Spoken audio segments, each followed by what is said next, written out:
علیکم عزیز طلباء و طلبات، امید کرتی ہوں آپ سب خیر و عافیت کے ساتھ ہوں گے۔ آج کا ہمارا موضوع ہے غزل۔ شاعر ہے حیدر علی آتش، جماعت نحم کے سلیبس سے۔ شعر نمبر 1: سن تو سہی جہاں میں ہے تیرا افسانہ کیا، کہتی ہے تجھ کو خلق خدا غائبانہ کیا۔ اس کی تشریح کرتے ہیں۔ حیدر علی آتش اردو کے نامور اور صاحب طرز غزل گو شاعر ہیں، جنہوں نے آنے والے وقتوں پر شاعری کے گہرے اثرات مرتب کیے ہیں۔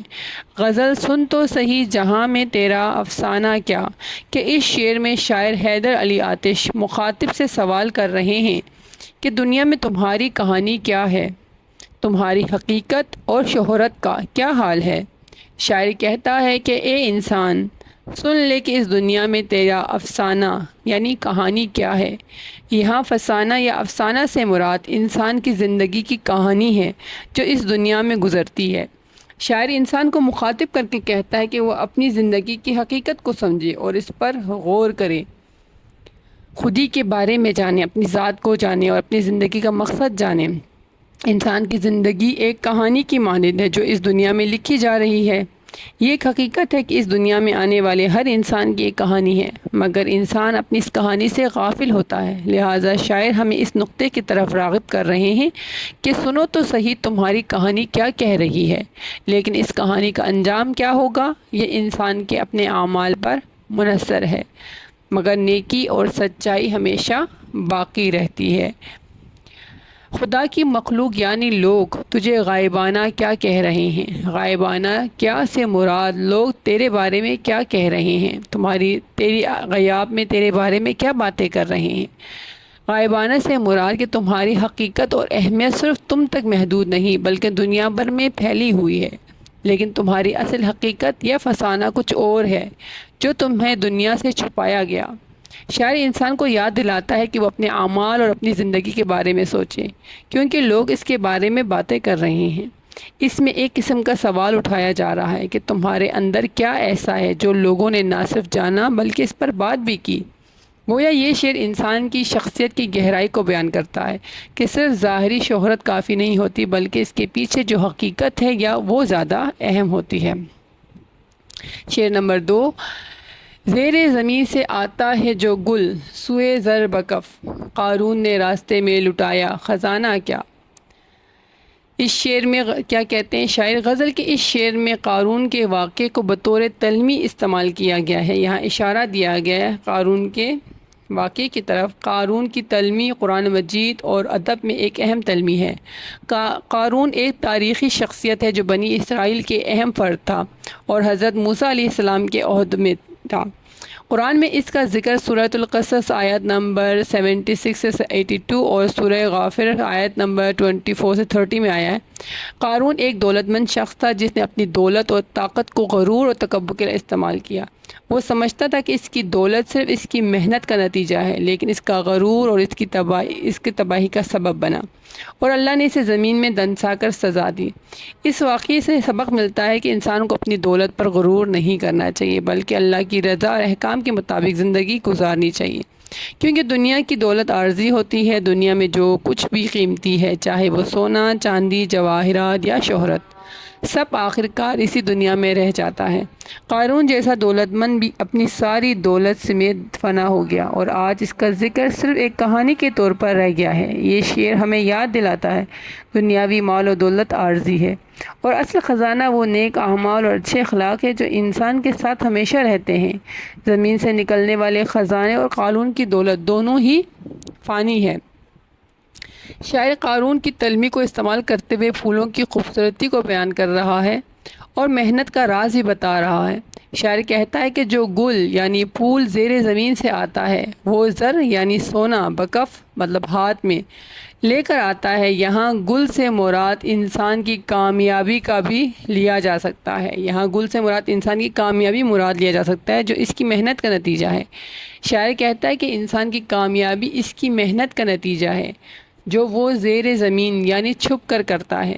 شاعر کا کہنا ہے کہ جیسے قارون کے خزانے جو زمین میں چھپے تھے اور جب تک انہیں دریافت نہیں کیا گیا تھا، اس کی حقیقت لوگوں سے مخفی تھی۔ اسی طرح انسان کی محنت جوہر دنیا سے چھپے ہوئے ہوتے ہیں، مگر ایک دن وہ ظاہر ہو جاتے ہیں اور دنیا کو وہ حیران کر دیتے ہیں۔ اس شعر میں انسان کی محنت تقدیر کی خوبصورتی کو اجاگر کیا گیا ہے۔ یہاں شاعر کہتا ہے، قارون نے راستے میں خزانہ لٹا دیا۔ قارون سے مراد وہ لوگ جو دولت کے لالچ میں دوسروں کو لوٹتے ہیں۔ شاعر کہتا ہے کہ انسان کی کامیابی کو راستے میں لوٹ لیا جاتا ہے، کیونکہ لوگ دولت کے لالچ میں دوسروں کو لوٹتے ہیں۔ یہاں ایک اور نقطہ بھی ہے، یہاں پہ شاعر اس چیز کی طرف بھی اشارہ کر رہے ہیں کہ قارون کا جو خزانہ زمین میں دنس گیا، زمین کے نیچے دب گیا، اس میں بہت سارے قیمتی جواہرات اور سونا موجود تھا، اور اب جو زمین سے پھول اگتے ہیں یا پھول کھلتے ہیں، اس پھول میں جو سرخی ہے، جو چمک ہے، شاعر اس کو اس سونے سے تشبیہ دے رہے ہیں کہ وہ جو زمین کے نیچے سونا یا جواہرات تھے، اس کا اثر اب اس پھول کی شکل میں ہمارے سامنے نمایاں ہو رہا ہے۔ اور دوسرا نقطہ جو شاعر یہاں دوسرا مراد وہ یہ لے رہا ہے کہ انسان کی محنت ہے، وہ جو چاہے کسی کو نظر نہیں آ رہا، وہ چھپ کر رہا ہے، وہ مخفی ہے، لیکن اس کا نتیجہ ایسے نکلتا ہے جیسے اس پھول کی مہک، خوشبو اور چمک۔ شعر نمبر 3، چاروں طرف سے صورت جانا ہو جلوہ گر، دل صاف ہو تیرا تو ہے آئینہ خانہ کیا۔ غزل کے اس شعر میں شاعر نے بہت خوبصورتی سے دل کی صفائی اور محبت کی حقیقت کو بیان کیا ہے۔ صورت جانا یعنی محبوب کی شکل یا محبوب کا حسن، اس کی موجودگی ہر طرف پھیلی ہوئی ہے۔ شاعر کہہ رہا ہے کہ جب محبوب کا حسن اور اس کی موجودگی دل کے چاروں طرف چھا جائے، یعنی جب محبوب کی ہر بات، ہر عکس دل میں بسا ہو، تو انسان کا دل بالکل صاف اور روشن ہو جاتا ہے۔ شاعر اس شعر کے ذریعے پیغام دینا چاہتا ہے کہ جب دل میں سچی محبت، خلوص ہوتا ہے تو انسان کا دل ایک آئینے کی طرح صاف اور سچائی سے بھرپور ہوتا ہے۔ اس حالت میں انسان ہر چیز کو مثبت اور صاف نظر سے دیکھتا ہے، جیسے آئینے میں سچائی صاف دکھائی دیتی ہے۔ یہاں یہ بھی اشارہ ہے کہ محبت ایک ایسی قوت ہے جو دل کی صفائی اور روح کی روشنی کا باعث بنتی ہے۔ اس شعر میں محبوب کا جمال اور دل کی صفائی ایک دوسرے سے جڑ کر ایک خوبصورت معنی پیدا کرتے ہیں، جو محبت کی اصل حقیقت کو بیان کرتا ہے۔ یہ شعر انسان کی روحانی صفائی، محبت کی عظمت کو بیان کرتا ہے، یعنی عشق حقیقی کی طرف اشارہ ہے کہ اگر انسان جو ہے اس کا دل اللہ کی طرف راغب ہے، اس کا دل اگر اللہ کی طرف جھکا ہوا ہے اور اس کے دل میں اللہ کی تڑپ ہے، تو اس کا دل ہی ایک آئینہ بن جاتا ہے جو اس کو خدا کا عکس اس کو اپنے اندر دکھائی دیتا ہے۔ جب انسان کا دل حسد، بغض اور گندگی سے پاک ہو جائے تو اتنا صاف ہو جاتا ہے کہ دنیا کی ہر چیز میں اللہ کا جمال نظر آنے لگتا ہے۔ یہاں امیر خسرو کے کلیات میں شعر میں نے یہاں حوالہ جات میں شامل کیا ہے، من تو شدم تو من شدی، من تن شدم تو جان شدی۔ جب انسان رب کی محبت میں کھو جاتا ہے تو اس کو اپنا رب اپنے آپ میں دکھائی دیتا ہے۔ شعر نمبر 4، آتی ہے کس طرح سے میرے قبض سے روح کو، دیکھوں تو موت ڈھونڈ رہی ہے بہانہ کیا۔ اب اس میں شاعر کیا کہتے ہیں، غزل کے اس شعر میں شاعر موت کا تذکرہ کر رہے ہیں۔ وہ کہتے ہیں کہ بلا شبہ موت برحق ہے، دنیا بلکہ کائنات کی ہر چیز پر موت آنی ہے۔ قرآن میں بھی خدا نے کہا ہے، ہر نفس کو موت کا ذائقہ چکھنا ہے، یعنی اس کائنات کی ہر شے، خواہ پہاڑ ہو، زمین ہو، چاند ہو، ستارے ہوں، سیارے ہوں، سورج ہو، یا بڑے بڑے دیگر اجرام فلکی ہوں، چاہے وہ ایسے بڑے بڑے اجسام ہوں یا پھر چھوٹی چھوٹی چیز، چھوٹے سے چھوٹا ذرہ یا خوردبین سے دکھنے والا کوئی جراثیم ہو، ایک وقت ایسا آئے گا کہ ہر چیز کو موت آ جاتی ہے۔ کیا بھروسہ ہے زندگانی کا، آدمی بلبلا ہے پانی کا۔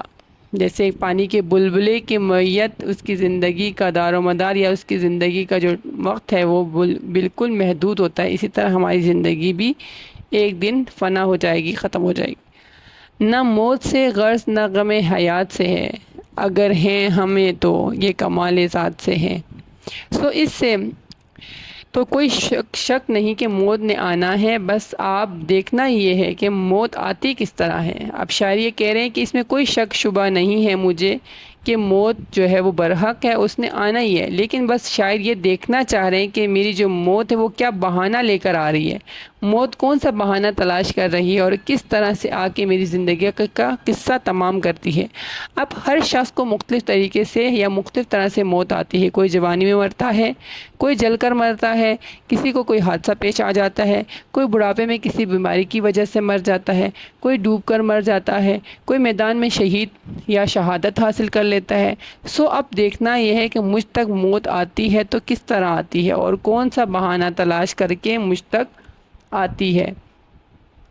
موت کا ایک دن معین ہے، نیند کیوں رات بھر نہیں آتی۔ دیوان غالب سے حوالہ جات میں یہ شعر شامل کیا ہے کہ موت جو ہے وہ برحق ہے، اس نے آنا ہی ہے، تو اس کے لیے وہ بے چین کیوں ہے، اس کا کوئی خوف نہیں ہے شاعر کو۔ لہٰذا شاعر اس شعر میں زندگی کی حقیقت کو بیان کر رہے ہیں کہ میں بھی اس انتظار میں ہوں کہ دیکھوں میری موت کیا بہانہ لے کر میرے تک پہنچتی ہے یا میرے تک آتی ہے۔ شعر نمبر 5۔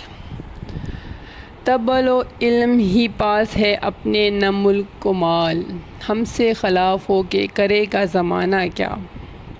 غزل کے اس شعر میں شاعر حیدر علی آتش اپنی عاجزی اور خاکساری کو بیان کر رہے ہیں۔ کہتے ہیں کہ میرے پاس طبل یعنی ڈول، علم یا علم یعنی علم جھنڈا، ملک اور مال یہ دولت ہے، نہ جائیداد ہے، نہ زمینیں ہیں، نہ سونا، نہ چاندی، ہیرے جواہرات، ایسی کوئی چیز میرے پاس نہیں ہے۔ ان کے پاس دولت اور ملک نہیں ہے یعنی اختیارات نہیں ہیں، بلکہ ان کے پاس صرف ان کا علم اور شاعری ہے۔ ہم جیسے ناکام اور عاجز انسان سے زمانہ دشمنی مول کر کیا حاصل کرے گا۔ زمانہ اور زمانے والے وہاں دشمنی مول لیتے ہیں جہاں ان کا فائدہ ہو، انہیں کچھ میسر آئے، لیکن یہاں تو دنیا کا کوئی مال غنیمت نہیں ملے گا۔ نیز شاعر کہتا ہے کہ اگر زمانہ اس کے خلاف ہو جائے تو بھی وہ اپنے علم اور شاعری کے ساتھ کھڑا رہے گا۔ یہ شعر اس بات کو بیان کرتا ہے کہ شاعر یعنی قوم کے بارے میں اس میں ایک پوشیدہ ایک سبق ہمارے لیے یا ایک درس وہ کیا ہے، قوم کے پاس اگرچہ ملک و مال یعنی دولت، زمینیں، حکومت نہیں ہے، لیکن ان کے پاس طبل یعنی ڈول جو ہے، ڈول سے مراد یہاں پر جوش، حوصلہ، جنگ کا عزم، اور علم یعنی جھنڈا، علم میں علم حق اتحاد کی علامت موجود ہے۔ تو یہاں شاعر کہنا یہ چاہ رہے ہیں کہ ہماری اصل طاقت ہمارے حوصلے اور اتحاد میں ہے۔ ہمارے پاس چاہے دولت اور زمین نہ ہو، لیکن ہم مضبوط ہیں کیونکہ ہم ایک جھنڈے یعنی ایک اتحاد اور پرجوش جذبے کے ساتھ جیتے ہیں۔ اگر پوری دنیا بھی ہمارے خلاف ہو جائے تو وہ ہمارا کچھ نہیں بگاڑ سکتی۔ یہ شعر ہمیں سکھاتا ہے کہ اتحاد، ایمان اور حوصلہ دولت سے کہیں زیادہ قیمتی ہے۔ تو شاعر جو ہے وہ ان اشعار کے ذریعے ہمارے اندر اتحاد، جذبہ، حوصلہ، آگے بڑھنے کا عزم، اپنے مخالفین سے لڑنے کا جوش اور جذبہ اور ہمت ہمارے اندر پیدا کرنے کی کوشش کر رہے ہیں۔ تو امید کرتی ہوں غزل کے اشعار کی تشریح آپ کو سمجھ آ گئی ہوگی۔ اگلی تشریح اور اگلی ویڈیو تک کے لیے اللہ حافظ۔